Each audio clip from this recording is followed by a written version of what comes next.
Internet social media is a pretty crazy place, लेकिन I want कि मेरी audience smart रहे। तो मज़े के लिए इस वीडियो में अल्फा इस वर्ड को कितने बार बोला है इसे काउंट करते हैं। You put 100 men in a room, it's very easy to point to the 5 or 6 men every man wishes they was or would like to be more like.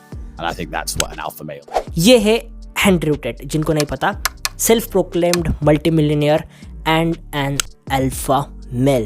What the hell is alpha? Alpha male in particular, and what is this mess about? इस सब को जानते हैं इस video में। गाड़ी start कर। सबसे पहले हम समझते हैं कि आखिर अल्फा मेल होता क्या है। तो अल्फा मेल यानी अल्फा यानी एक ऐसा इंसान जो कि अपने फील्ड में बहुत ज़्यादा सक्सेसफुल है, बहुत ज़्यादा अमीर है, एंड लड़कियाँ उसके पीछे दीवानी है। एंड जो बेटा मेल्स होते हैं वो उस अल्फा मेल की तरफ देखते हैं एंड उस अल्फा मेल या अल्फा की तरह बनना चाहते हैं। सब लोग अल्फा बनना चाहते हैं, क्योंकि आप अल्फा बनने से ना सिर्फ सक्सेसफुल होते हो, रिच होते हो, बट लड़कियों के बीच आप इरेजिस्टेबल हो जाते हो। सो ऑफ कोर्स सबको बनना है। तुम यूट्यूब खोलो और वहाँ पर सर्च करो how to be an alpha male. दुनिया भर के लोग वहाँ पे ज्ञान दे रहे हैं, टिप्स दे रहे हैं कैसे बनना है, क्या बनना है। एंड आई बेट कि आपने बहुत सारे रील्स एंड पॉडकास्ट देखे होंगे इस टॉपिक के अराउंड। ये कहानी शुरू होती है 1934 स्विट्जरलैंड, जहाँ पर कि एक German scientist Rudolph Schenkel wolves के पैक को स्टडी कर रहे थे, क्योंकि वो जानना चाहते थे कि वुल्व्स में रिलेशन डायनामिक्स कैसे काम करता है एंड उनमें सोशल इंटरेक्शन किस तरह से होता है। उन्होंने ऑब्जर्व किया कि उनमें हायरार्की के 3 लेयर्स होते हैं। सबसे टॉप पे होता है अल्फा पेयर, उसके नीचे आता है बेटा वुल्व्स एंड उसके नीचे आता है ओमेगा वुल्व्स।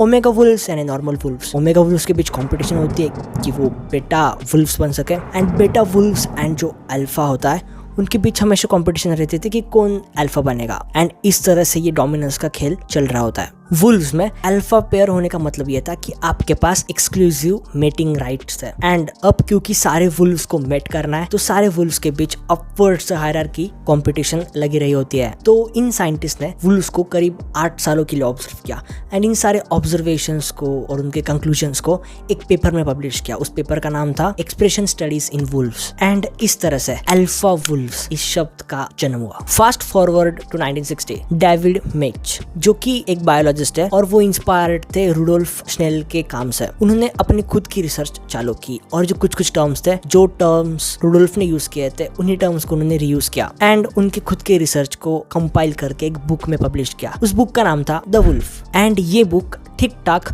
पॉपुलर हुई थी। एंड इस तरह से अल्फा ये शब्द पॉप कल्चर में इंट्रोड्यूस हुआ। इसके बाद क्या ये अल्फा वाली चीज सिर्फ वुल्व्स में होती है या फिर कहीं और जानवरों में भी होती है, इसके रिलेटेड स्टडीज शुरू हुए। लेकिन फिर आता है एक बहुत बड़ा ट्विस्ट। डेविड मिच एंड जो रिसर्चर्स थे उन्होंने एक चीज को रियलाइज किया कि यार जो हमने ऑब्जर्वेशंस लिए थे वो एक कन्फाइंड जोन या फिर जू में लिए थे, एंड जो वुल्व्स के ओरिजिनल हैबिटेट होता है जंगल, वहाँ पे वुल्व्स डिफरेंट तरीके से बिहेव कर रहा है एज कम्पेयर टू जू। अब बात ये थी कि जो जंगल में वुल्व्स थे वहाँ पर अल्फा पेयर थी, लेकिन अल्फा पेयर वो थी जिनके की बच्चे थे। एंड जहाँ तक बात आती है डोमिनेंस की, तो वो वुल्व्स नॉर्मल पेरेंट्स की तरह अगर बच्चे गलती करे तो उन्हें डांटना, इस तरह से वो डोमिनेंस दिखाते थे बच्चों के ऊपर। लेकिन बच्चों के बीच एज सच कोई कंपटीशन नहीं था अल्फा बनने के लिए, एंड ये बिहेवियर काफी अलग था एज कम्पेयर टू जब वुल्व्स जू में या फिर कन्फाइंड एरिया में ऑब्जर्व किए गए। लेकिन फिर जू में वुल्व्स अलग क्यों बिहेव कर रहे थे? अब देखो, जू में एरिया लिमिटेड होता है, वो एक कन्फाइंड एरिया होता है एंड वहाँ पर रिसोर्सेज भी लिमिटेड होते हैं एज कम्पेयर टू उनका ओरिजिनल हैबिटेट फॉरेस्ट या फिर जंगल। लेकिन ध्यान देने वाली बात यह है कि ये जो बिहेवियर था, ये बिहेवियर नेचुरल नहीं था, बल्कि सर्वाइवल कंडीशन की वजह से ये बिहेवियर इंड्यूस हुआ। जैसे ही रिसर्चर्स को पता चला कि उन्होंने अपने रिसर्च में ये फ्लॉ किया है, तो उन्होंने तुरंत पब्लिशर्स को कॉन्टेक्ट किया।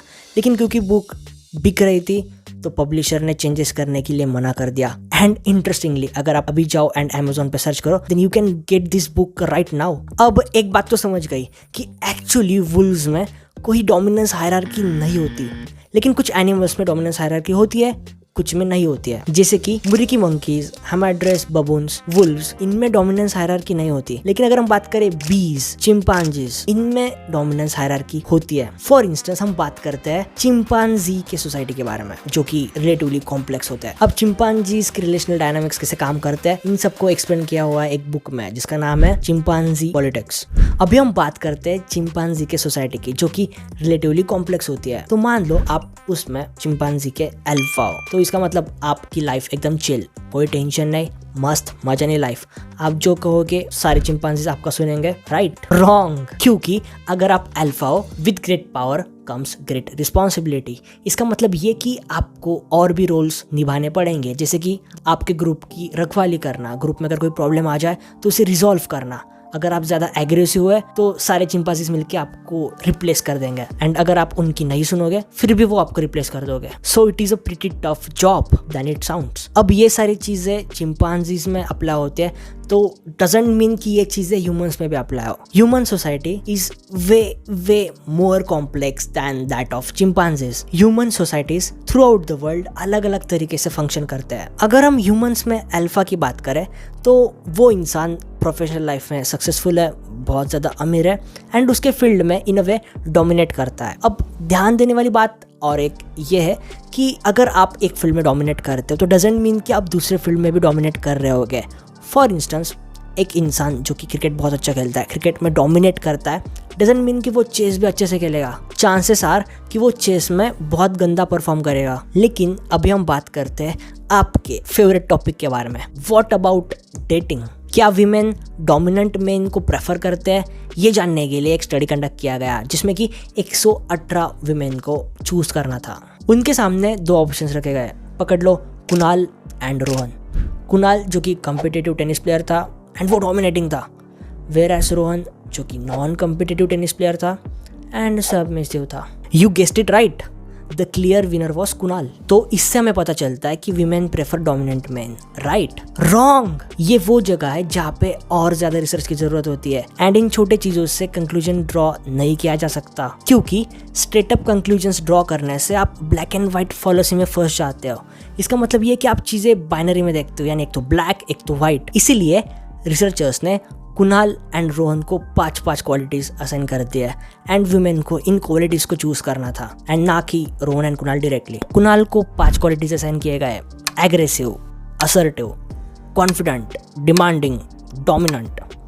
एंड रोहन को असाइन किया इजी गोइंग, क्वाइट, सेंसिटिव, शाय, सबमिसिव। असर्टिव, कॉन्फिडेंट ये क्वालिटीज अच्छे लगे, लेकिन उन्हें एग्रेसिव, डिमांडिंग, डोमिनेंट ये चीज़ नहीं पसंद है। सिमिलरली रोहन में easy going and sensitive was a quality that they preferred, लेकिन क्वाइट, शाय एंड सबमिसिव उन्हें नहीं अच्छा लगा।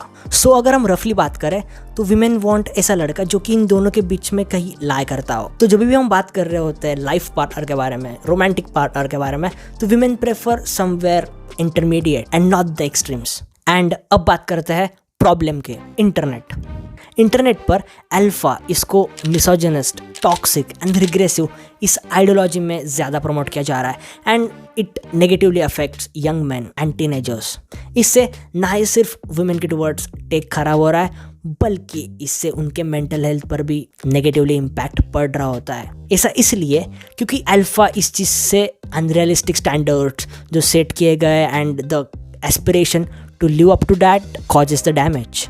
एंड इस केओस में बुक्स बेचे जा रहे हैं, पॉडकास्ट बेचे जा रहे हैं, कोर्सेस बेचे जा रहे हैं, एंड ऊपर से reels, it's just all a mess. And there are chances कि अगर आप इन सारे चीज़ों से इन्फ्लुएंस्ड हो then you might fall into a scam. तो एक बात यहाँ पे समझने वाली ये है कि जब भी आप कोई चीज़ कंज्यूम कर रहे होते हो, स्पेशली ऑनलाइन, तो आप कॉन्शियस रहो। जो लोग इन सारी चीज़ों में फंसते हैं वो साइंस से ज़्यादा उनके बिलीफ सिस्टम को जो चीज़ें वैलिडेट कर रही है उनमें ज़्यादा इंटरेस्टेड होता है, and it's not a problem of science.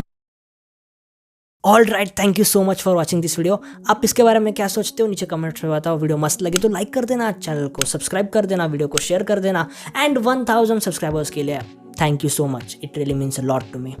I know मैं कुछ टाइम से गायब था, but I am back and I will see you in the next one. Till then, be phenomenal, peace out.